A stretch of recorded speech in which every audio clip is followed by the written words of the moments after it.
Hello my dear students, welcome back to one more class.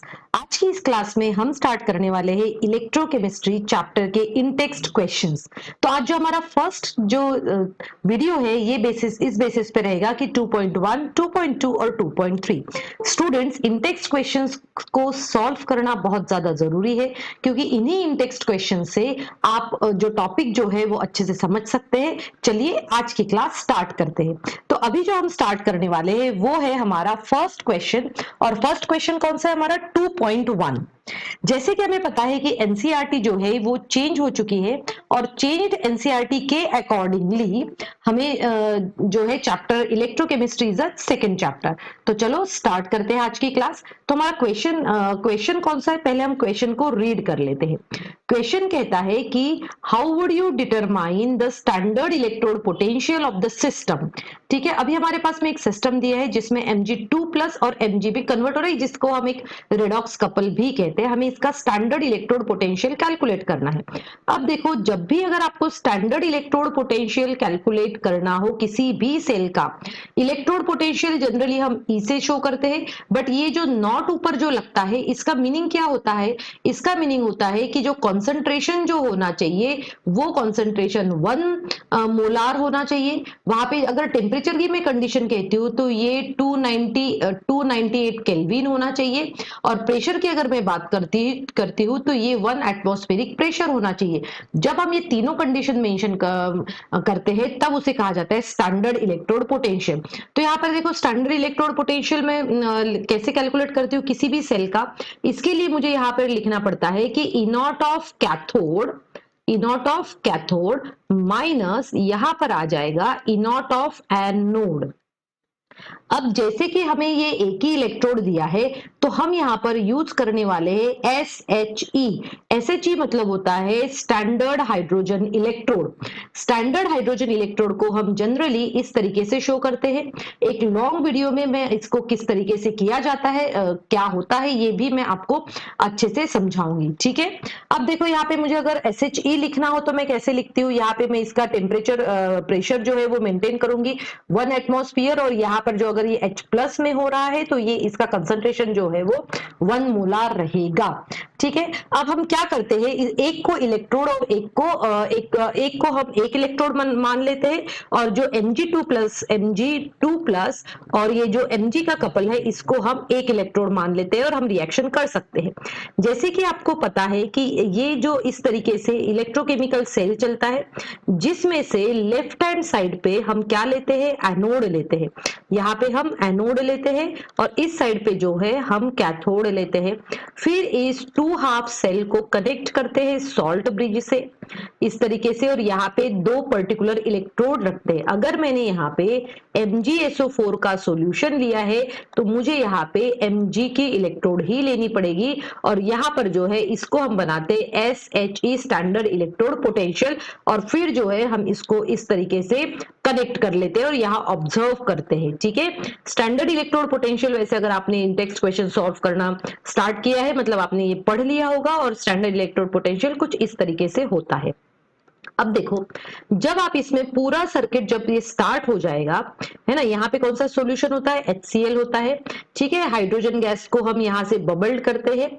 अब देखो, अब अगर मुझे इसमें लिखना हो तो मैं किस तरीके से लिखूंगी, मैं इसको ये एनोड पे लिखा हुआ है इसलिए Mg, और यहाँ पर लिखूंगी Mg2+। हमें कंसंट्रेशन इसका पता है, फिर यहाँ पे हम ये 2 लाइंस ड्रॉ करके सॉल्ट ब्रिज बताएंगे, फिर ये H+ हो जाएगा, और फिर ये कन्वर्ट हो रहा है H2 में, और ये जो है ये प्लेटिनम मतलब हमारा SHE है। अब इसको कैलकुलेट करने के लिए हम क्या लिखेंगे, फॉर्मूला तो अभी हमने लिख लिया था, क्या है ये, E naught cell is equal to, ये हो जाएगा ई नॉट H+ और ये हो जाएगा 1/2 H2, और यहाँ पे मैं लिखती हूँ ई नॉट और ये लिखती हूँ मैं Mg2+ और Mg। मतलब आपको यहाँ पर पता चल गया है कि कैथोड पे जगह मैंने SHE को यूज किया है, एनोड की जगह मैंने MgSO4 को यूज किया है। तो अब देखो, हमेशा SHE की वैल्यू जो है वो 0 कंसिडर की जाती है, और माइनस ये क्या हो जाएगा, ई नॉट Mg2+ और ये Mg हो जाएगा। इसका मतलब हुआ कि अब अगर मुझे फाइनल आंसर लिखना है ना, फाइनल आंसर लिखना है तो मैं यहाँ पर लिखूंगी कि E0 for Mg2+ and Mg, क्योंकि यहाँ पर क्या है 0 आ गया है तो ये हो जाएगा माइनस E0 सेल, तो जो भी वैल्यू आएगी वो रहेगी इसकी वैल्यू।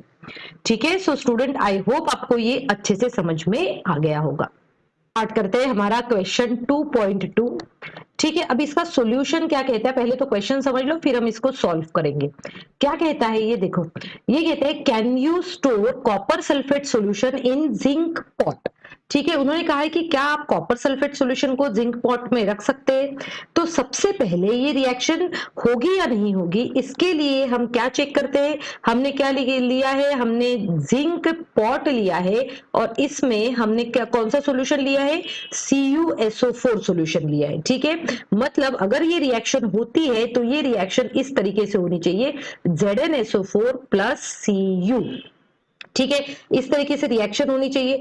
अब जैसे कि हमें पता है कि ये क्या होता है हमारा E0 cell is equal to, हम क्या लिखते हैं जनरली, E0 ऑफ कैथोड, इसके पहले वाले क्वेश्चन में भी हमने यही पढ़ा हुआ है, माइनस E0 ऑफ एनोड लिखते हैं।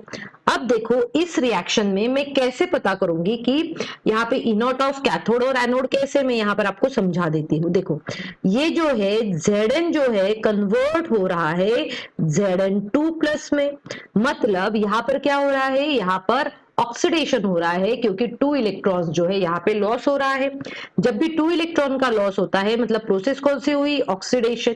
अब देखो यहाँ पे Cu2 पॉजिटिव आयंस 2 इलेक्ट्रॉन्स को गेन कर रहे हैं और वो कन्वर्ट हो रहे हैं Cu में, मतलब यहाँ पे रिडक्शन हो रहा है।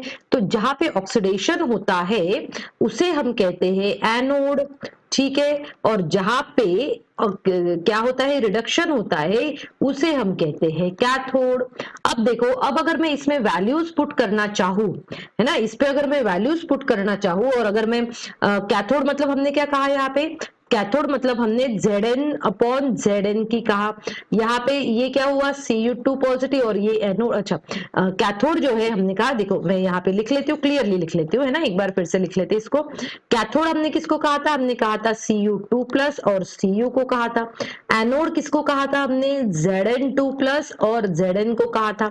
इसकी वैल्यू अगर मैं यहाँ पर रखती हूँ तो जो Cu2+ की वैल्यू जो आती है वो होती है 0.34, ये हमारी इलेक्ट्रोकेमिकल सीरीज से मैं वैल्यू रख रही हूँ, और यहाँ पर आ जाएगा माइनस 0.76, मैंने इलेक्ट्रोकेमिकल सेल्सियस की वैल्यू ले ली। फाइनल आंसर जो हमें मिलेगा वो होगा 1.10 वोल्ट। ठीक है, अब देखो कि यहाँ पे हमारे क्या, हम यहाँ आंसर लिखेंगे as E0 cell is positive. देखो आपको इसको याद रखना है बेटा, अगर E0 सेल आपका पॉजिटिव आता है, मैं इसको थोड़ा सा हाईलाइट कर देती हूँ कि अगर E0 सेल जो है आपका पॉजिटिव आता है तो क्या होगा, तो क्या होगा, reaction will take place, reaction will take place. तो मेन कॉन्सेप्ट यहाँ पर क्या था कि E0 सेल पॉजिटिव आता है कि नेगेटिव आता है। पॉजिटिव आया मतलब वो रिएक्शन होगी और नेगेटिव आया तो नहीं होगी। इट मींस, सो हमें क्वेश्चन पूछा गया है can we store copper sulphate solution in zinc, no. हम लिखेंगे no we can not store. अब क्यों नहीं स्टोर करना है, क्योंकि अगर स्टोर करेंगे तो उनके बीच में रिएक्शन जरूर होगी। सो स्टूडेंट आई होप आपको ये भी क्वेश्चन अच्छे से समझ में आ गया होगा। सॉल्व करेंगे हमारा 2.3, इसका सॉल्यूशन क्या है वो अभी हम देख लेते हैं। क्या कह रहा है ये क्वेश्चन कह रहा है consult the table of standard electrode potentials and suggest 3 substances that can oxidize ferrous ions under suitable conditions। तो देखो इसके लिए जो है आपको जो इलेक्ट्रोड पोटेंशियल का जो टेबल जो है वो आपको सामने रखना पड़ेगा। तो सबसे पहले अगर आपने अपने सामने एनसीईआरटी ओपन करके रखी भी हुई है तो आप सबसे पहले तो देखो कि ऑक्सीडेशन जो हो रहा है, oxidation of ferrous ions, oxidation of ferrous ions मतलब किस तरीके से होगा, है ना। Oxidation of ferrous ions means क्या होता है वो देख लेते हैं। तो मतलब ये कह रहा है कि Fe2 पॉजिटिव कन्वर्ट किस में हो रहे हैं, Fe3 प्लस में हो रहे हैं और यहाँ पे 1 इलेक्ट्रॉन हो रहा है। तो इसका मतलब क्या हुआ, और अगर मैं इसमें से भी देखती हूँ, अगर इलेक्ट्रोड पोटेंशियल भी देख रही हूं मैं उस टेबल से, तो मुझे पता चलता है कि ये है 0.77 वोल्ट। ठीक है, अब ये क्या कह रहा है कि जो सब ऐसे हमें लेना सब्सटेंसेस है, मतलब हमें सिर्फ ऐसे सब्सटेंस लेना है जो ऑक्सीडाइज कर सकता है Fe2 को Fe3 प्लस में। ठीक है, और जो क्या होना चाहिए, which are stronger oxidising agent होना चाहिए। ठीक है, स्ट्रॉन्गर ऑक्सीडाइजिंग मतलब ऐसे सब्सटेंसेस जिनका क्या होना चाहिए, स्ट्रॉन्गर ऑक्सीडाइजिंग एजेंट होना चाहिए वो लोग, और उनके पास में पॉजिटिव रिडक्शन पोटेंशियल, सिर्फ इतना ही नहीं, स्ट्रॉन्गर ऑक्सीडाइजिंग एजेंट होना चाहिए, सेकेंड पॉजिटिव रिडक्शन पोटेंशियल होना चाहिए। क्या होना चाहिए, पॉजिटिव रिडक्शन पोटेंशियल होना चाहिए, उसमें पॉजिटिव इलेक्ट्रोड पोटेंशियल होना चाहिए, और वो कितना होना चाहिए, ग्रेटर देन 0.77 होना चाहिए। ठीक है, तो अगर हम इस तरीके से देखें तो सेल रिएक्शन जो है वो पॉजिटिव होगी, अगर ग्रेटर होगा तो ही सेल रिएक्शन पॉजिटिव होगी। मतलब ये हुआ कि ऐसे एलिमेंट्स चाहिए जो कहाँ होंगे, बिलो Fe इन इलेक्ट्रोकेमिकल सीरीज। तो आप इलेक्ट्रोकेमिकल सीरीज में देख के आप इनके नाम लिख सकते हैं। इलेक्ट्रोकेमिकल सीरीज में Fe के नीचे होनी चाहिए। अगर मैं एग्जाम्पल के तौर पे लिखूं तो मैं Br2 लिख सकती हूँ, Cl2 लिख सकती हूँ और F2 लिख सकती हूँ। सो स्टूडेंट गया है, देखो क्वेश्चन ये कहता है कि calculate the potential of hydrogen electrode in contact with the solution whose pH is 10। तो यहाँ पर हमें क्या क्या दिया गया है सबसे पहले वो समझ लो। अब अभी हमें सबसे पहले इस क्वेश्चन में क्या कहा है कि हम बात कर रहे हैं फॉर हाइड्रोजन इलेक्ट्रोड। ठीक है, यहाँ पर क्लियरली मेंशन किया है कि हाइड्रोजन इलेक्ट्रोड है हमारे पास में। अगर हाइड्रोजन इलेक्ट्रोड है तो उसकी रिएक्शन कैसे होगी, मैं यहाँ लिखकर आपको बताती हूँ कि उसमें हाइड्रोजन इलेक्ट्रोड में क्या होगा, H+ जो आयंस है वो इलेक्ट्रॉन को गेन करेंगे और वो जो है इसमें H2 में कन्वर्ट होंगे। ये हो गई हमारी प्रॉपर तरीके से रिएक्शन। अब देखो, अब अगर मैं इसमें इलेक्ट्रोड पोटेंशियल का कॉन्सेप्ट लगाती हूँ तो मुझे अगर सिंपली इलेक्ट्रोड पोटेंशियल निकालना है तो मैं जो है ये वाला फॉर्मूला यहाँ पे यूज करूंगी, जिसमें ये जो कन्वर्जन जो हो रहा है वो कन्वर्जन में यहाँ पर लिख सकती हूँ, इलेक्ट्रोड कपल लिख सकती हूँ, इज इक्वल टू यहाँ पर आ जाएगा E0, और फिर ये किसकी बात कर रही है, H+ और 1/2 H2 की, यहाँ पर भी H+ होना चाहिए। ठीक है, ये जो मैंने यहाँ H2 लिखा है ये H+ होना चाहिए, तो ये H+ हो गया है। ठीक है, फिर यहाँ पर आता है फॉर्मूला में हम यहाँ लिखते हैं 0.0591 अपॉन n, और ये हो जाएगा log ऑफ 1/H+। जब हम नर्स्ट इक्वेशन सीखते हैं तब हम सबसे पहले यही इक्वेशन से स्टार्ट करते हैं, ये नर्स्ट इक्वेशन है, और उसके बाद में हम उसके एप्लीकेशंस में देखते हैं कुछ और फॉर्मूलाज जो हम ऑफन यूज करते हैं। ठीक है, तो ये 1/H+ हो गया। अब देखो, अब हमें क्या बोला गया है, हमसे ये बोला गया है कि भाई pH कितना है, pH कितना है, इसका 10 है। अगर pH 10 है मतलब होता है कि log 1/H+, इसका जो आंसर रहेगा, है ना, इसका आंसर जो रहेगा वो मैं आंसर इसका 10 ले सकती हूँ क्योंकि इसका pH जो है वो 10 है। अब देखो यहाँ पे E0 की भी वैल्यू दी गई है ना, E0 अपॉन यहाँ पे कितना है 1/2 H2। अब देखो E0 की वैल्यू यहाँ पर जो है ये 0 आ जाएगी। ऐसा क्यों, क्योंकि हम बात कर रहे हैं पोटेंशियल ऑफ हाइड्रोजन इलेक्ट्रोड। ठीक है, अब चलिए इसमें सभी वैल्यूज रख लेते हैं और फिर हमारा आंसर निकाल लेते हैं हम। ठीक, तो ये हमें एज इट इज लिखना पड़ेगा, इसका हमें आंसर निकालना है। तो यहाँ पे H+ अपॉन ये क्या रहेगा H2, इसको रेडॉक्स कपल भी कहते हैं। इसका आंसर अभी हमने देखा कि यहाँ 0 लेना है, माइनस यहाँ पर क्या कितना आ जाएगा 0.0591 अपॉन, अब n मतलब क्या होता है, n मतलब होता है यहाँ पर, n मतलब नंबर ऑफ इलेक्ट्रॉन्स, और यहाँ पर कितने इलेक्ट्रॉन्स इन्वॉल्व है 1, तो मैं यहाँ पर 1 लिख लेती हूँ, और log 1/H+ की जगह आंसर आ रहा है हमारा यहाँ पर 10। तो जब हम इसको सॉल्व करते हैं तब हमारा आंसर आता है -0.591 वोल्ट। ठीक है, तो ये हो गया हमारा फाइनल आंसर।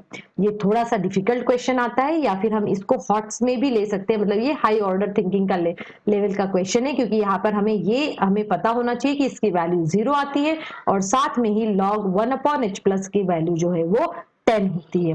क्लियर हुआ यहाँ तक के? चलिए अब हम सॉल्व करते हैं हमारा सेकंड क्वेश्चन, और वो है हमारा 2.5। अब ये क्वेश्चन क्या कहता है, चलिए क्वेश्चन सॉल्व करने से पहले मैं थोड़ा सा पहले इरेज कर लेती हूँ। क्वेश्चन ये कहता है कि calculate the EMF of the cell in which the following reaction take place. ठीक है, बहुत ही इजी सा क्वेश्चन है, ये कोई भी हॉट्स है नहीं। हॉट्स मतलब होता है कि जहाँ पे हाई ऑर्डर थिंकिंग क्वेश्चन चलता है। ठीक है, तो यहाँ पर हम देखो क्या समझने वाले हैं कि 2.4 क्वेश्चन में अब हम जो सॉल्व करने वाले हैं वो है हमारा 2.5। ठीक है, अब इस क्वेश्चन में हम क्या करते हैं, देखो calculate the EMF of the cell in which following reaction take place. तो हमें ईएमएफ कैलकुलेट करना है, मतलब हम नर्स्ट इक्वेशन यूज करेंगे। फॉर्मूला जो है हमारा वो होगा E cell is equal to, यहाँ पर होगा ई नॉट सेल माइनस, ये हुआ हमारा ई नॉट सेल माइनस, यहाँ पर आ जाएगा 0.0591। अब बहुत सारे स्टूडेंट्स ये पूछते हैं कि मैम यहाँ पे 0.0591 लेने से अच्छा है कैलकुलेशन करते समय क्या हम इसको 0.06 ले सकते हैं? बिल्कुल ले सकते हो बेटा, उससे भी आंसर आपका करेक्ट ही आएगा। अगर आपको कैलकुलेशन में प्रॉब्लम होती है तो आप सीधे सीधे यहाँ पे 0.06 लेके कैलकुलेशन कर सकते हो। अब देखो इस वाले क्वेश्चन में, अब देखो यहाँ पे मैं अगर ये देखूं तो ये Ni कन्वर्ट हो रहा है Ni2 प्लस में। ठीक है, और ये जो Ag2 प्लस है ये कन्वर्ट हो रहा है Ag में। तो यहाँ पर अगर मैं इसकी रिएक्शन लिखती हूँ, क्योंकि रिएक्शन तो मुझे लिखनी पड़ेगी तभी जाके हम इसका क्या कर सकते हैं, n की वैल्यू निकाल सकते हैं। तो देखो हम कैसे लिखेंगे, Ni जो है कन्वर्ट हो रहा है ये Ni2 प्लस में, मतलब यहाँ पर क्या हो रहा है, लॉस ऑफ 2 इलेक्ट्रॉन हो रहा है। साथ में भी जो है Ag प्लस जो है ये 2 इलेक्ट्रॉन्स लेगा और कन्वर्ट होगा 2Ag में। ठीक है, इस तरीके से ये रिएक्शन होगी, और यहाँ पर भी हम 2 लिख सकते हैं। तो यहाँ पे इलेक्ट्रॉन्स कितने आ रहे हैं इन्वॉल्व, 2 इलेक्ट्रॉन्स। तो यहाँ पे हम लिख लेते हैं, और यहाँ पे हमें ये भी पता चलता है कि Ni जो है ये एक्ट हो रहा है एज अ एनोड, और इसीलिए मैं इसको लिखती हूँ ऊपर, क्योंकि ये एज अ एनोड रिएक्ट हो रहा है, और जो Ag जो है वो हो रहा है एज अ कैथोड। अब आप इसको लिखते समय ध्यान से देखिए, Ni के यहाँ पर फ्रंट में कुछ भी वैल्यू नहीं है, मतलब 1 है तो हमने 1 यहाँ लिखने की जरूरत नहीं है, बट Ag प्लस में 2 वैल्यू लिखी है, इसीलिए हम यहाँ पर लिखेंगे 2। ठीक है, अब चलिए इसको सॉल्व करना स्टार्ट करते हैं, जो जो क्वेश्चन में हमें दिया गया है। ई नॉट की वैल्यू देखो यहाँ पर दी गई है, मतलब 1.05 है, माइनस यहाँ पे आ जाएगा 0.0591 अपॉन एन की वैल्यू कितनी है, देखो अभी हमने कैलकुलेट करी इलेक्ट्रॉन्स मतलब 2, ये हो गया है लॉग, और Ni अब देखो कंसंट्रेशन कितना दिया है Ni का, ये क्वेश्चन में दिया हुआ है, और ये है 0.160। ये देखो यहाँ से मैंने लिया इनका कंसंट्रेशन अपॉन Ag का भी कंसंट्रेशन दिया है, और ये है 0.002 की पावर 2। ठीक है, अब इसको हम सॉल्व करना स्टार्ट करते हैं। अब जब मैं इसको सॉल्व करती हूँ, और ये लॉग भी यहाँ पर दिया है, तो लॉग की भी वैल्यू हम आपको बताएंगे। 1.05 हुआ, और यहाँ पर 0.0591 अपॉन 2 है। अब देखो लॉग, अब इसको थोड़ा सॉल्व कर लेते हैं हम, है ना। जब आप इसको सॉल्व कर लोगे तो फिर देखो, जब आप इसको सॉल्व कर लोगे तो यहाँ पर जो आंसर आएगा वो होगा 4 × 10⁴। आप ध्यान से सॉल्व करो बेटा, आपको क्लियर हो जाएगा कि आंसर ऐसा क्यों आया है, क्योंकि 2 का स्क्वायर 4 में आता है, और 4 से और 16 को जब आप डिवाइड करोगे तो 4 ही आएगा, और पावर का आप अच्छे से कर लो।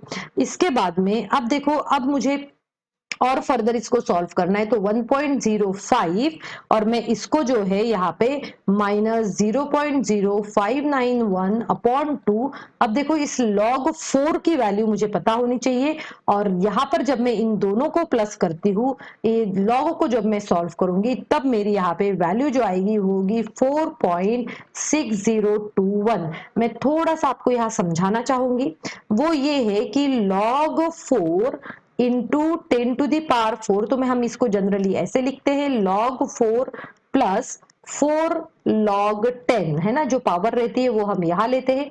log 4 का जो आंसर होता है वो होता है 0.6021 प्लस इसका आंसर 4 होता है, log 10 की वैल्यू 1 है और दोनों को प्लस करोगे तो ये हो जाएगा 4.6021 जो मैंने यहाँ पर लिख दिया है।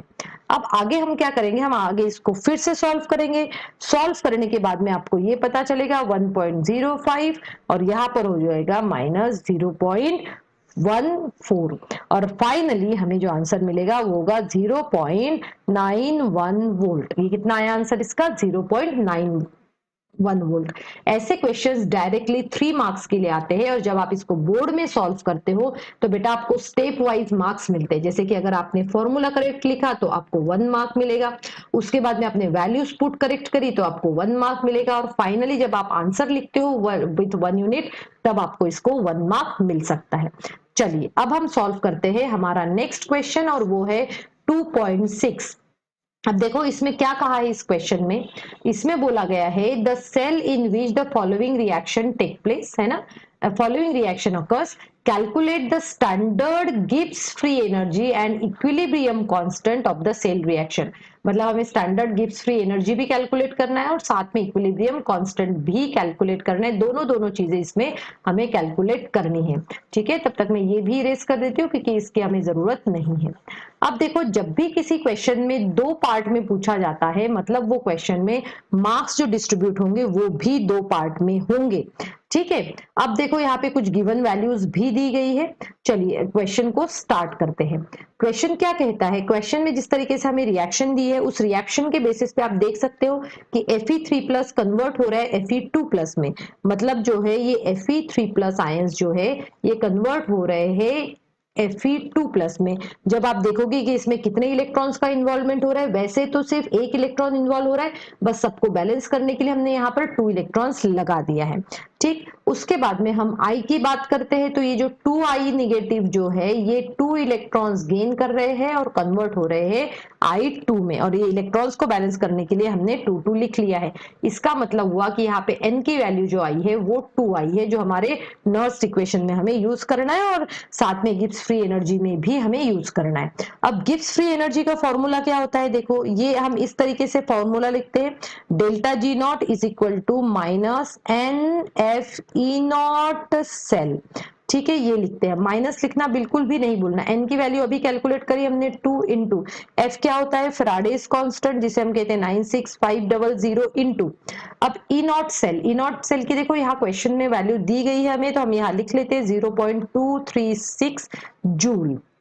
ठीक है, ये इसका गिब्स फ्री एनर्जी का जो है हमने यहाँ पे यूनिट मेंशन कर लिया है जूल और यहाँ पर आ जाएगा मोल इनवर्स। जब आप इन सबको कैलकुलेट करोगे तो बेटा कभी भी माइनस के आंसर लिखना यहाँ पर नहीं भूलना है। आंसर जो आएगा वो होगा हमारा -4554 जूल मोल इनवर्स। अब देखो मल्टीप्लीकेशन करना तो आपको सीखना पड़ेगा या फिर आप किलो जूल में भी इसका आंसर लिख सकते हो, 45.55 भी लिख सकते हो या फिर वो हम कह सकते हैं किलो जूल पर मोल। ये हो गया इसका आंसर डेल्टा G नॉट का जो हमें यहाँ पर पूछा है स्टैंडर्ड गिब्स फ्री एनर्जी। तो आप इसको नोट डाउन करके रखिए, फिर हम कैलकुलेट करते हैं इक्विलिब्रियम कांस्टेंट। जल्दी से एक स्क्रीनशॉट ले लीजिए, फिर मैं इसको इरेज करती हूँ और हम आगे का सॉल्व करते हैं। आगे हमसे क्या बोला गया है, हमसे बोला गया है equilibrium constant for the cell reaction, है ना, सेल रिएक्शन का इक्विलिब्रियम कांस्टेंट हमसे पूछा गया है। तो इक्विलिब्रियम कांस्टेंट कैलकुलेट करने के लिए हम क्या करते हैं, हम फॉर्मूला लिखेंगे इसका और फॉर्मूला हमारे पास में क्या होता है, देखो फॉर्मूला जो है जनरली हमारे पास में ये फॉर्मूला होता है delta G not is equal to, हम यहाँ पे इसको लिख लेते हैं delta G not is equal to -2.303 RT log KC। log KC जो इक्विलिब्रियम कांस्टेंट आता है। अब अगर मुझे log KC की वैल्यू निकालना है तो मैं यहाँ पर माइनस ले लेती हूँ, minus log KC is equal to delta G not upon 2.303 into 2.303 RT। ठीक है, अब इसमें वैल्यूज पुट कर लेते हैं। डेल्टा G नॉट की अभी हमने कैलकुलेट करी थी, वैल्यू कितनी आई थी -45.55 किलो जूल। तो अब यूनिट में यहाँ नहीं मेंशन कर रही हूँ, अपन डायरेक्टली फाइनल यूनिट लिखेंगे। ठीक है, अब देखो इसके बाद में क्या होता है, यहाँ पे हम लिखेंगे 2.303। आर कितना है, आर की वैल्यू आपको पता होनी चाहिए, 8.314 लेते हैं इनटू यहाँ पे लेंगे हम 10⁻⁻3, मैंने किलो जूल में किया है इसलिए लिया, और टेम्परेचर जो है वो रहेगा 298 केल्विन। और फाइनली हम यहाँ पे लिख सकते हैं -log(Kc) इज इक्वल टू -7.983। ठीक, तो फिर अब ये माइनस माइनस कट जाएगा, हम Kc की वैल्यू निकाल सकते हैं, जिसमें हम लिखेंगे एंटी लॉग ऑफ यहाँ पे 7.983। एग्जाम में आपको एंटी लॉग दिया जाएगा, और फाइनली आप इसका आंसर लिख सकते हो 9.616 इंटू 10⁻7। अब देखिए लॉग और एंटी लॉग हमेशा से क्वेश्चन में दिया रहता है। कहता है, देखो ये कहता है कि why does the conductivity of A solution decreases with dilution. अब ये क्वेश्चन सॉल्व करने के लिए सबसे पहले तो मुझे ये पता होना चाहिए कि कंडक्टिविटी होती क्या है। कंडक्टिविटी मतलब क्या होता है। कंडक्टिविटी आपको डेफिनेशन पता होनी चाहिए, वैसे इस आंसर में लिखने की जरूरत नहीं है, बट आपको पता होना चाहिए। तो कंडक्टिविटी मतलब क्या होता है, किसी भी सॉल्यूशन की जब हम कंडक्टिविटी निकालते हैं तो कंडक्टिविटी मतलब होता है कि कंडक्टेंस ऑफ आयंस मतलब कि जितने भी आयंस रहते हैं उनका वो कितना जो है कंडक्टेंस कर सकते हैं, है ना। तो conductance of ions present in unit volume. अब इसका मतलब क्या हुआ, देखो जैसे कि मान के चलो ये मेरे पास में एक क्यूब है, ठीक है। अब इस क्यूब को मैंने कंसिडर किया है एज एक यूनिट वॉल्यूम, ठीक है। अब इस यूनिट वॉल्यूम में जितने भी आयंस रहेंगे, इस यूनिट वॉल्यूम में जितने आयंस प्रेजेंट रहेंगे और ये आयंस जो भी कंडक्शन दिखाएंगे हमें, उसे हम कहते हैं कंडक्टिविटी, या फिर हम उसको दूसरा वर्ड भी होता है, वो होता है स्पेसिफिक कंडक्टेंस। क्या होता है, स्पेसिफिक कंडक्टेंस भी इसको वर्ड हम कहते हैं। अब होता क्या है कि ऑन डाइल्यूशन हम क्या कहेंगे, ऑन डाइल्यूशन पे हम क्या कर रहे हैं, डाइल्यूशन बढ़ेगा। डाइल्यूशन अगर इंक्रीज होगा तो मतलब क्या इंक्रीज होगा, उसका वॉल्यूम इंक्रीज होगा। क्या होगा, डाइल्यूशन बढ़ेगा तो वॉल्यूम इंक्रीज होगा, और अगर वॉल्यूम इंक्रीज होगा तो नंबर ऑफ आयंस, हम क्या कहेंगे, number of ions per unit volume, number of ions per unit volume, ये क्या हो जाएंगे, कम हो जाएंगे, दैट इज डिक्रीजेस। देखो फिर से समझो इस चीज को, हम क्या कहना चाह रहे हैं, हम ये कह रहे हैं कि अगर आप डाइल्यूट करोगे कोई चीजें, मतलब डाइल्यूट करोगे तो मतलब एक क्यूब तो बचेगा नहीं, एक क्यूब से ज्यादा क्यूब बनेंगे क्योंकि उसका वॉल्यूम बढ़ेगा। डाइल्यूशन पे वॉल्यूम बढ़ता है, और अगर वॉल्यूम बढ़ेगा तो number of ions per unit volume कम होंगे, और अगर number of ions per unit volume कम होंगे तो डेफिनेटली कंडक्टिविटी जो है वो डिक्रीज होगी। सो स्टूडेंट, आई होप आपको समझ में आ रहा है। कुछ भी डाउट है तो आप मुझे कमेंट सेक्शन में लिख सकते हैं, मैं उसका आपको आंसर जरूर दूंगी। और अगर आपको लगता है कि मेरे वीडियोस वर्थ वॉचिंग है तो अपने सभी फ्रेंड्स के साथ में शेयर कीजिए, और चैनल को सब्सक्राइब करना बिल्कुल नहीं भूलना है। Okay, so let's start with 2.8। अब 2.8 क्वेश्चन क्या कह रहा है, देखो ये कह रहा है suggest a way to determine the molar conductivity value of water. अब देखो यहाँ पे हम ये इस तरीके से साइन के हिसाब से लिख लेते हैं, ये होता है मोलार कंडक्टिविटी ऑफ वाटर। अब इसको जनरली निकालने के लिए हमें क्या होना चाहिए, हमें पता होना चाहिए H+ आयन की वैल्यू, और साथ में ही हमें मोलार कंडक्टेंस जो आता है आपका water, that is OH negative की वैल्यू हमें पता होनी चाहिए। अब मैं क्या करती हूँ, मैं इसमें कुछ एड ऑन करती हूँ, कुछ आयंस। कौन से आयंस एड ऑन करूंगी, देखो एक ऐसे आयंस एड ऑन करना है जो कि स्ट्रॉन्ग इलेक्ट्रोलाइट के आयंस हो, ठीक है। तो स्ट्रॉन्ग इलेक्ट्रोलाइट के आयंस में मैं क्या करती हूँ, यहाँ पे सबसे पहले करूंगी plus Cl negative, right. Cl negative जो है ये स्ट्रॉन्ग इलेक्ट्रोलाइट में, मतलब जब भी ये किसी के साथ मिक्स होंगे तो ये जनरली स्ट्रॉन्ग इलेक्ट्रोलाइट बनाते हैं, और इसीलिए मैं क्या करती हूँ, यहाँ पे हम कहेंगे कि molar conductance of Cl negative ions को मैंने प्लस किया है, और इन्हीं आयंस को मैं यहाँ पर माइनस कर देती हूँ। अब क्वेश्चन ये आता है कि मैंने ऐसा क्यों किया, ताकि मुझे इसको डिटरमाइन करने का एक वे पता चले, इसीलिए। तो मैंने प्लस और माइनस किया तो ये कैंसिल आउट हो जाएंगे। सिमिलरली मैं यहाँ पर क्या करती हूँ, मैं यहाँ लिख लेती हूँ प्लस, मैंने molar conductance of Na+, Na+ ions का मोलार कंडक्टेंस ले लेती हूँ और उन्हीं आयंस को मैं यहाँ पर Na+ आयंस को ही मैं यहाँ पर माइनस भी कर लेती हूँ। ठीक है, अब देखो, आप ध्यान से देखो, मैंने डायरेक्टली NaCl नहीं लिया है, मैंने यहाँ पर लिया है आपका Cl नेगेटिव को एक प्लस कर लिया ताकि आपके कुछ भी क्वेरीज हो तो वो क्लियर हो जाए। अब होता क्या है, हम इसको रीअरेंज कर लेते हैं ना, हम इसको रीअरेंज करते हैं। अब रीअरेंज करने के बाद में क्या होता है, यहाँ पर मैं इसको रीअरेंजिंग लिख लेती हूँ। रीअरेंज करने के बाद में देखो, हमने H+ के पास में मैं Cl नेगेटिव ले आई हूँ, H+ के पास में यहाँ पर हमने Cl नेगेटिव ले आया है, और साथ में ही हम क्या करेंगे, या ये एक हमारा एक ब्रैकेट हम ले लेते हैं, मतलब H+ के पास में, और साथ में ही हमें OH नेगेटिव चाहिए, एड ऑन में चाहिए, तो इसलिए मैंने बीच में प्लस करके इस OH नेगेटिव के पास में, OH नेगेटिव के पास में मैं ले आती हूँ यहाँ पर मोलार कंडक्टेंस ऑफ Na+। ठीक है, ये एक हो गया हमारा। तो यहाँ पे हमें H+ और OH नेगेटिव हमें यहाँ से मिल जाएगा, बट हमें ये दोनों को कैंसल आउट भी करना है, और इसीलिए मुझे यहाँ करना पड़ेगा minus molar conductance of Na+, क्योंकि मुझे ये माइनस करना है, और साथ में ही molar conductance of Cl negative. ठीक है, अब देखो, जब मैं इसको रीअरेंज करने के बाद में देखती हूँ तो मुझे यहाँ पर क्या मिलता है, मोलार कंडक्टेंस, जब आप इन दोनों को प्लस कर लोगे, जब हम इन दोनों को प्लस करते हैं तो यहाँ पर क्या आ जाएगा, ये आ जाएगा मोलार कंडक्टेंस, मतलब ये इस तरीके से molar conductance of HCl plus molar conductance of NaOH minus molar conductance of NaCl। तो अगर हमारे पास में इन तीनों का मोलार कंडक्टेंस हुआ तो हम easily molar conductance of water हम निकाल सकते हैं। इस क्वेश्चन में इन्होंने वैल्यूज कुछ भी नहीं दी है, उन्होंने सिर्फ कहा है कि ऐसे कौन से, आप इसके अलावा दूसरे मेथड्स भी यूज कर सकते हो, जरूरी नहीं कि आपने यही इलेक्ट्रोलाइट लेना है, आप दूसरे स्ट्रॉन्ग इलेक्ट्रोलाइट्स लेकर भी प्लस माइनस करके इसका आंसर निकाल सकते हैं। सो स्टूडेंट, आई होप आपको ये समझ में आ गया होगा। चलिए अब हम स्टार्ट करने वाले हैं 2.9। 2.9 क्या कहता है, देखो ये कहता है molar conductivity of 0.025 mole per litre of methanoic acid is 46.1 siemens centimetre square mole inverse, ये दिया है। इन्होंने हमसे कहा है calculate the degree of dissociation and dissociation constant, और हमें कुछ वैल्यूज भी गिवन है, तो इस क्वेश्चन को हम सॉल्व करते हैं। अब देखिए बेटा, इस क्वेश्चन को जब आप सॉल्व करेंगे तो आपके पास में यहाँ पे जब आप इस क्वेश्चन को सॉल्व करते हैं, ये 2.9 हम सॉल्व कर रहे हैं। अब इस क्वेश्चन को सॉल्व करते समय इन्होंने आपको दो चीजें आपको कैलकुलेट करने के लिए बोली है।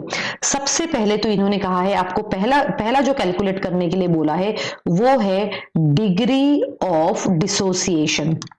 तो फर्स्ट ऑफ ऑल जब भी आप इस तरीके से कैलकुलेट करते हैं तो आपको सबसे पहले इसका फॉर्मूला पता होना चाहिए, जैसे अल्फा। तो अल्फा मतलब डिग्री ऑफ क्या होता है, डिसोसिएशन। तो डिग्री ऑफ डिसोसिएशन में हम क्या कहते हैं, molar conductance at given condition upon molar conductance at infinite dilution, ये इसका फॉर्मूला होता है। सेकेंड चीजें जो इन्होंने कैलकुलेट करने के लिए आपको बोली है वो है डिसोसिएशन कांस्टेंट। क्या कहा है इन्होंने आपको कैलकुलेट करने के लिए, डिसोसिएशन कांस्टेंट। इसका भी फॉर्मूला डायरेक्टली एनसीईआरटी में दिया है, तो पूरा सॉल्व ना करते हुए हम डायरेक्टली लिखते हैं कि K is equal to C alpha square upon 1 minus alpha. अब अल्फा की वैल्यू हमें यहां से मिलेगी, तो चलिए सॉल्व करते हैं। अब देखिए क्वेश्चन में दिया है the molar conductivity of this one methanoic acid is this much, मतलब ये किसकी वैल्यू दी है आपको, ये वैल्यू दी है आपको इस मतलब 46.1 वैल्यू जो दी है, मतलब molar conductivity eight given concentration कितना होना चाहिए, ये वैल्यू आपको यहां पर दी गई है। ठीक है, अब हम इसकी वैल्यू हमें निकालना है। ठीक है, इसकी वैल्यू हम कैसे निकालते हैं, देखो मोलार कंडक्टेंस, और हम किसकी बात कर रहे हैं, मिथानोइक एसिड, मतलब CH3COOH की बात कर रहे हैं। आप इसको सॉल्व करो तो हम ये देखेंगे कि यहाँ पे CH3COO नेगेटिव, इसकी भी वैल्यू आपको डेफिनेटली दी होगी। अच्छा, मिथानोइक एसिड की बात चल रही है, मतलब हमने एसिटिक एसिड लिखा तो हम इसको मिथानोइक एसिड कर देते हैं, तो ये बन जाएगा H। यहाँ पर बन रहा है ये इसको भी मैं मिटा देती हूँ और फिर हम इसमें आंसर लिख लेते हैं। ये देखिए, तो फिर हमें क्या मिल रहा है यहाँ पे? यहाँ पर जो हमें मिल रहा है ये है HCOH, मिथानोइक एसिड की बात चल रही है। तो यहाँ पर हम देखेंगे कि हमें जो ये मिल रहा है ये है HCOH, और साथ में ही हम देखेंगे मोलार कंडक्टेंस ऑफ H+, और दोनों की वैल्यू देखिए हमें क्वेश्चन में दी गई है, यहाँ पर आप देख सकते हो। यहाँ पर जो वैल्यू दी है मतलब इसकी वैल्यू कितनी है, देखो 54.6, और इसकी जो वैल्यू दी है वो है 349.6। जब मैं दोनों को प्लस कर लेती हूँ मतलब 666 मतलब यहाँ पर आ जाएगा 2, फिर हमने डेसिमल लगा दिया है 493, राइट। फिर हम यहाँ पर इसको सॉल्व कर लेते हैं, 1 कैरी हो गया, 3 + 1 4, और फिर वो आ जाएगा हमारा 404, कितना आ रहा है 404.2 Simon centimetre square mole inverse. और यही आंसर जो है हम यहाँ लिख सकते हैं, ये तो गिवन ही था हमारे क्वेश्चन में, और ये आंसर हमने यहां से निकाला, और ये हो जाएगा 4.402। अब इसका जो हमारा फाइनल आंसर जो बनता है वो बनेगा, देखो 404 है और ये 461 है, मतलब ये बनेगा अप्रोक्सीमेटली 0.114। तो ये बन गया है आपका आंसर, ठीक है। आप याद रखिए बेटा, ये है आपका आंसर, ये वाला आंसर है आपका, ये आंसर है आपका अल्फा का। अब देखो, अब इसी में हम इसमें वैल्यूज रखते चलते, कंसंट्रेशन जो दिया है हमें है, अब सी की वैल्यू कितना है 0.025, ये आपको कंसंट्रेशन दिया है, और इनटू अल्फा की वैल्यू कितनी आई हमारे पास 0.114 का स्क्वायर अपॉन यहाँ पर आ जाएगा 1 माइनस अल्फा की वैल्यू है 0.114। आप इसको सॉल्व कर लेंगे, और कंप्लीटली जब आप इसको सॉल्व कर लेंगे, देखो बेटा कैलकुलेशन तो आप ही को सीखना पड़ेगा, राइट। और जब हम इसको कंप्लीटली सॉल्व कर लेते हैं तब हमारा आंसर आता है 3.6 इंटू 10⁻⁻⁴ मोल पर लीटर, राइट। मोल पर लीटर जो है हमारा आंसर यहाँ पर आ जाएगा। तो ये है आपका फाइनल आंसर। जैसे कि 2 क्वेश्चंस पूछे गए थे तो आपको दोनों का आंसर यहाँ पर देना है। 0.5 amperes flows through a metallic wire for 2 hours, then how many electrons would flow through the wire, right। तो इसका हम सॉल्यूशन देख लेते हैं कि ये हम किस टॉपिक से रिलेटेड है और हम किस तरीके से इसको सॉल्व करने वाले हैं। और ये जो सॉल्व कर रहे हैं ये हमारा 2.10। अब देखिए इसमें हमें गिवन क्वांटिटीज क्या है वो पहले लिख लो।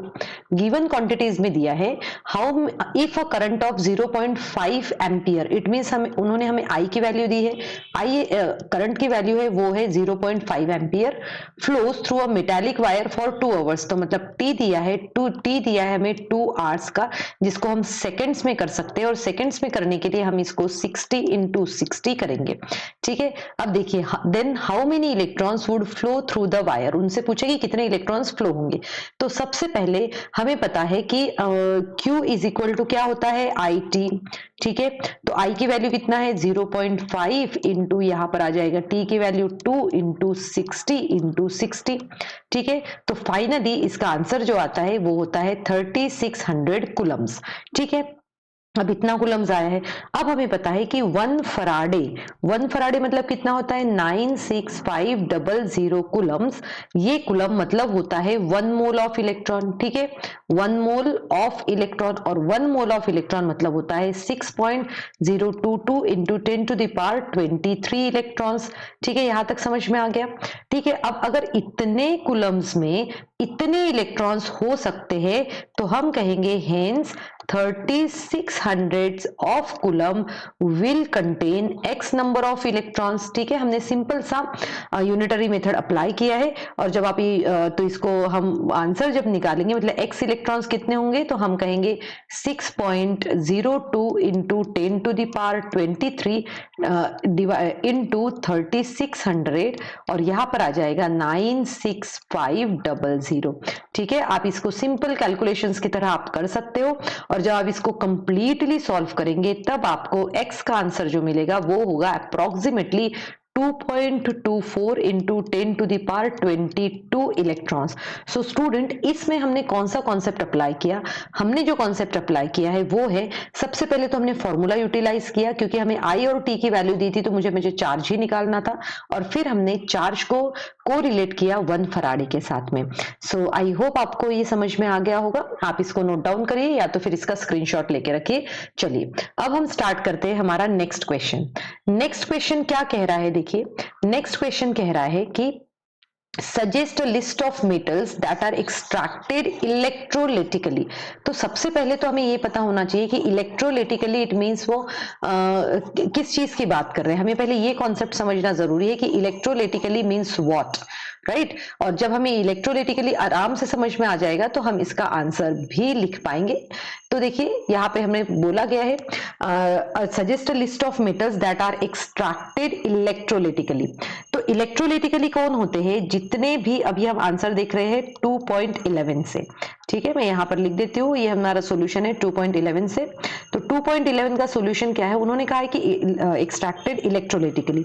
तो हम क्या कहते हैं कि जितने भी हाईली रिएक्टिव मेटल्स होते हैं, कौन से, हाईली रिएक्टिव मेटल्स, तो ये जितने भी हाईली रिएक्टिव मेटल्स होते हैं उनके पास में लार्ज नेगेटिव इनॉट वैल्यूज होती है। उनके पास में क्या होती है, लार्ज नेगेटिव इनॉट वैल्यूज होती है।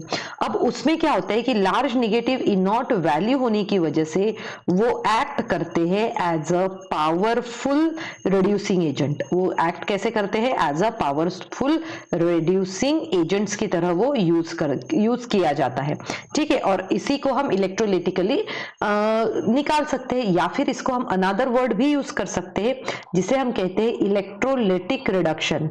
इलेक्ट्रोलिटिक रिडक्शन भी इस प्रोसेस को कहा जाता है।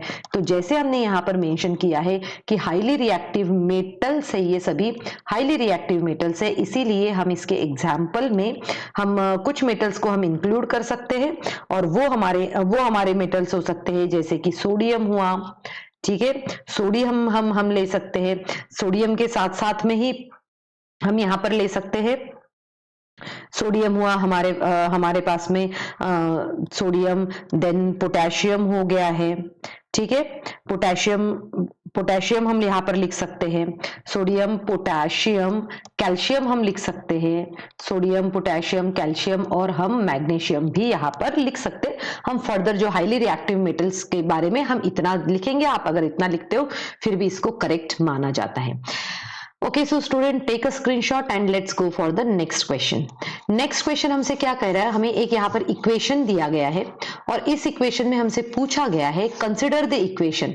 और आप देख सकते हो ये डाइक्रोमेट का इक्वेशन है जिसमें एसिडिक मीडियम में उसका रिएक्शन हमें बताया गया है। तो let's see the equation and then solve question. So 2.12 की हम बात कर रहे हैं। ये क्या कह रहे हैं, consider a reaction Cr2O72 negative plus 14H plus gives 6 electrons and plus 6 electrons gives 2 Cr3 plus 7H2। तो बेटा यहाँ पे जब हम कर रहे हैं तो हम सबसे पहले ये रिएक्शन लिखेंगे, और हमने क्लास 11th में भी इसका ऑक्सीडेशन स्टेट निकालना सीख चुके हैं। क्लास 11th में हम इसको बैलेंस करना भी हम सीख चुके हैं। तो सबसे पहले मैं इसका इक्वेशन लिखूंगी, क्योंकि इक्वेशन लिखने के बाद में आपको क्या करना है वो मैं आपको समझाती हूँ।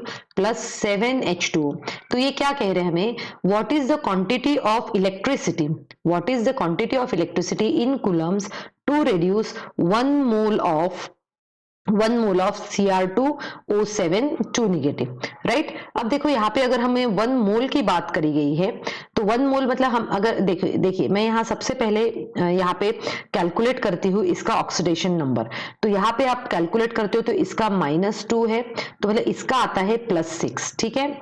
यहाँ पर कितना है इसका आंसर, +6। अब ये +6 आंसर आने के बाद में हम देख सकते हैं यहाँ पे सॉरी प्लस यहाँ पे आ जाएगा +6 आता है, ठीक है, +6, और ये हो जाएगा +3।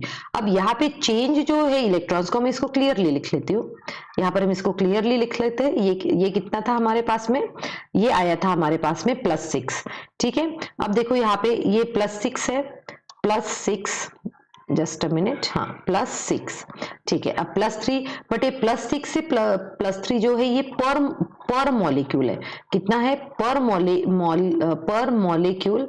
ये जो दिख रहा है हमें, ये चेंज जो दिख रहा है +3 का दिया है, बट यहाँ पर 2 मॉलिक्यूल्स है, इसीलिए हमें उसको लेना पड़ेगा 6।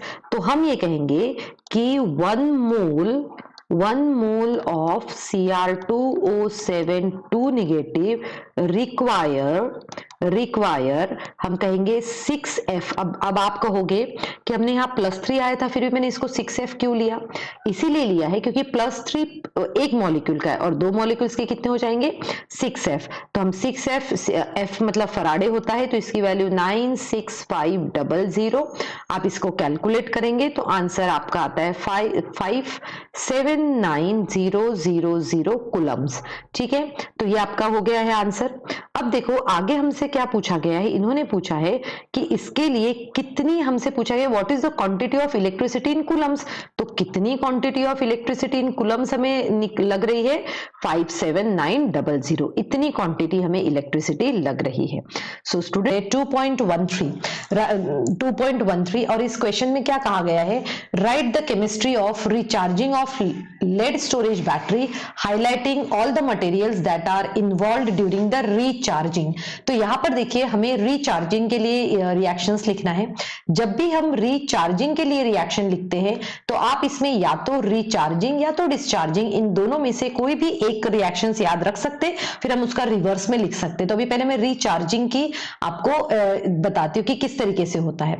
अब रिचार्जिंग में हो क्या रहा है, देखो जो हमारे पास में जो लेड सल्फेट बना हुआ है, ठीक है, जो हमारे इसमें जैसे कि हमारे हम बुक में भी देखते हैं, तो यहाँ पर ये जो सॉलिड जो है लेड सल्फेट उसमें रिएक्शन में बनता है, ये क्या करता है? इलेक्ट्रॉन्स को गेन करता है, और जैसे ही इलेक्ट्रॉन्स को गेन करेगा ये कन्वर्ट होगा पीबी सॉलिड में, और साथ में ही ये होगा SO4 2 नेगेटिव में आयंस में कन्वर्ट हो जाएगा। ठीक है, अब देखो अब क्या होता है, ये तो हो गई एक रिएक्शन, गेनिंग हुई है, मतलब ये रिएक्शन किस पे हुई है? रिडक्शन हुई है, और रिडक्शन हमेशा कैथोड पे होता है ना। अब देखो इसी के साथ में क्या रिएक्शंस हो रही है, जैसे कि अगर मान के चलो हमारे पास में PbSO4 है, PbSO4 सॉलिड जो है, PbSO4 सॉलिड ये रिएक्ट करेगा हमारे वाटर के साथ में जो हम दे रहे हैं। ठीक है, अब जब ये वाटर के साथ में रिएक्ट करता है तब ये बनाता है PbO2 प्लस SO4 2 नेगेटिव। ठीक है, और साथ में ही ये बनाता है H+ आयंस भी देगा ताकि H2SO4 फिर फ्रेम हो जाए उसमें, और साथ में ही 2 इलेक्ट्रॉन्स, तो हम इसको 4H+ आयंस भी हम इसमें लिख सकते हैं। और फिर हम देख सकते हैं इसकी नेट रिएक्शन। तो नेट रिएक्शन में हमें पता है कि जो यूटिलाइज हो चुका है उसको हमें नहीं लिखना है, जैसे 2 इलेक्ट्रॉन्स कैंसल आउट हो जाएंगे यहाँ पे, और PbSO4 को जब हम नेट में लिखते हैं तो ये बन जाएगा 2PbSO4। ठीक है, इसके साथ में वाटर मॉलिक्यूल जो रिएक्ट होते हैं और फिर ये बनाते हैं Pb प्लस PbO2 प्लस, यहाँ पे ये बन जाएगा, देखो ये 4H+ और ये मिलाकर अगर आप इसको 4H+ भी लिख सकते हो, या फिर हम कहेंगे इसको 2 डायरेक्टली आप H2SO4 भी लिख सकते हो, हमने यहाँ पर ये लिख दिया है। ठीक है, तो ये रिएक्शन हुई है, ये रिएक्शन है हमारी recharging of lead storage battery. ठीक है, अब ये देखो ये रिएक्शन में हमें क्या कहा कि हाईलाइट करिए कि कौन से मटेरियल्स दैट आर इन्वॉल्व। तो हम ये कहेंगे कि जो सॉलिड हमारा वहां पर फॉर्म हुआ है वो हो जाएगा, और साथ में ही यहाँ पर बन क्या रहा है, देखो यहाँ पर लेड बन रहा है और लेड O2, और यही जो अगर आप देखोगे डिस्चार्जिंग में, ये जस्ट रिएक्शन जो है अपोजिट हो जाती है जब भी डिस्चार्जिंग होता है। ठीक है, तो ये रिएक्शंस आपको लिखना है, और इन रिएक्शंस को स्टूडेंट आए हो आप, मैं कहूंगी इन रिएक्शंस को अच्छे से आप पढ़ लीजिए, बहुत सारे एग्जाम में ये पूछा गया है, तो इस रिएक्शन को आप अच्छे से पढ़ लीजिए। ठीक है, अब हम देखते हैं हमारा 2.14, ये क्या कह रहा है, देखो ये क्वेश्चन ये कह रहा है कि suggest 2 materials other than hydrogen that can be used as a fuels in a fuel cell. ठीक है, अब फ्यूल सेल तो हम पढ़ते हैं, फ्यूल सेल में हाइड्रोजन हम लेते हैं, ऑक्सीजन हम लेते हैं, हम ये कह रहे हैं कि और ऐसे कौन से मटेरियल है जो फ्यूल सेल में यूज्ड होते हैं। ठीक है, तो हम ये कहेंगे फ्यूल सेल में जो यूज होते हैं, इसको मेमोराइज कर लीजिए, और वो है मिथाइल अल्कोहल एंड मीथेन। ये दोनों चीजें जो है ये यूज हो सकती है उनके अलावा। ठीक है, तो आप इसको मेमोराइज करना है। चलिए अब नेक्स्ट देखते हैं हम जो देख रहे हैं वो है हमारा explain how rusting of iron, explain how rusting of iron is envisaged as setting up of an electrochemical cell। तो रस्टिंग ऑफ आयरन एक ये कोरोजन का एग्जाम्पल है, और कोरोजन में यहाँ पर जो हमारा सेटअप जो होता है वो होता है हमारा इलेक्ट्रोकेमिकल सेल।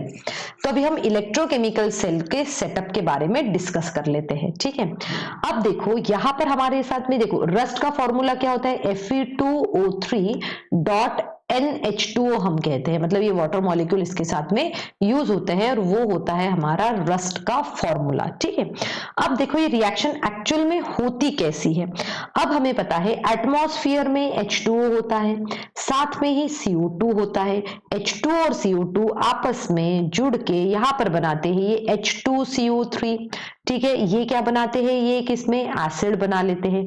अब ये एसिड में होती क्या है रिएक्शन, देखो ये H2CO3 जो एसिड जो हमारे पास में बना हुआ है, ये हम रिवर्सिबल एरो लिख के ये 2H प्लस और CO3 2 नेगेटिव में कन्वर्ट होता है, मतलब ये H प्लस जो है हमें देता है। ठीक है, अब देखो और साथ में क्या क्या रिएक्शन हो रही है इसकी, देखो हमारे पास में आयरन भी है। अब ये आयरन क्या करता है, कन्वर्ट होता है Fe2 पॉजिटिव आयंस में और 2 इलेक्ट्रॉन्स देता है। मतलब ये क्या कर रहा है, इलेक्ट्रॉन दे रहा है, इलेक्ट्रॉन दे रहा है। तो यहाँ पे हम कहते हैं ये प्रोसेस जो हो रही है ये ऑक्सीडेशन प्रोसेस होती है। ठीक है, ऑक्सीडेशन प्रोसेस, और ये प्रोसेस किस पे ऊपर होगी, एनोड के ऊपर होगी। ठीक है, अब देखो अब होता क्या है कि हमारे पास में ऑक्सीजन है, साथ में 4H प्लस है और इसी के साथ में हमारे पास में इलेक्ट्रॉन्स भी है ना।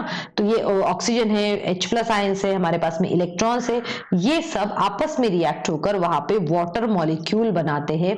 और यही वाटर मॉलिक्यूल, और ये प्रोसेस हो रही है हमारी रिडक्शन, और रिडक्शन प्रोसेस जो होगी वो होगी हमारी कैथोड के ऊपर। और इस तरीके से ये जो है ये सेटअप हो जाता है मॉलिक्यूल। आप चाहे तो इसकी नेट रिएक्शन लिख सकते हैं। 4 इलेक्ट्रॉन्स को लिखने के लिए मैं यहाँ 2 लिख देती हूँ, यहाँ 2 लिखती हूँ और ये बन जाएगा 4 इलेक्ट्रॉन। हम इसको 4 इलेक्ट्रॉन लिख लेते हैं। राइट, ये बन गया हमारा 4 इलेक्ट्रॉन्स। अब देखो अगर ये कैंसिल आउट हो जाएगा और हमारे पास में जो रिएक्शन बचेगी वो देखो, एटमॉस्फेरिक ऑक्सीजन के प्रेजेंस में आयरन के ऊपर रिएक्शन हो रही है और H प्लस जो है वो उसको मिल रहा है। कहां से मिल रहा है, अभी मैंने बताया था यहाँ से H प्लस मिल रहा है। और फिर ये रिएक्शन होगी, यहाँ पर बनेगा Fe2 पॉजिटिव होता है और साथ में ही ये जो है यहाँ पर बनाएगा वाटर मॉलिक्यूल। ठीक है, तो इस तरीके से बेटा ये रिएक्शन होती है ड्यूरिंग हम कहेंगे रस्टिंग ऑफ आयरन। सो आप इस रिएक्शन को लिख लीजिए। आप इसको थियोरेटिकली अगर क्वेश्चन आता है तो आप इसको डिस्क्रिप्टिव मैनर में भी लिख सकते हैं। तो इस तरीके से हमने इलेक्ट्रोकेमिस्ट्री चैप्टर के लगभग सभी क्वेश्चंस को कंप्लीट कर लिया है। सो आई होप आप सभी को ये समझ में आ गया होगा। Thank you students and have a good day ahead.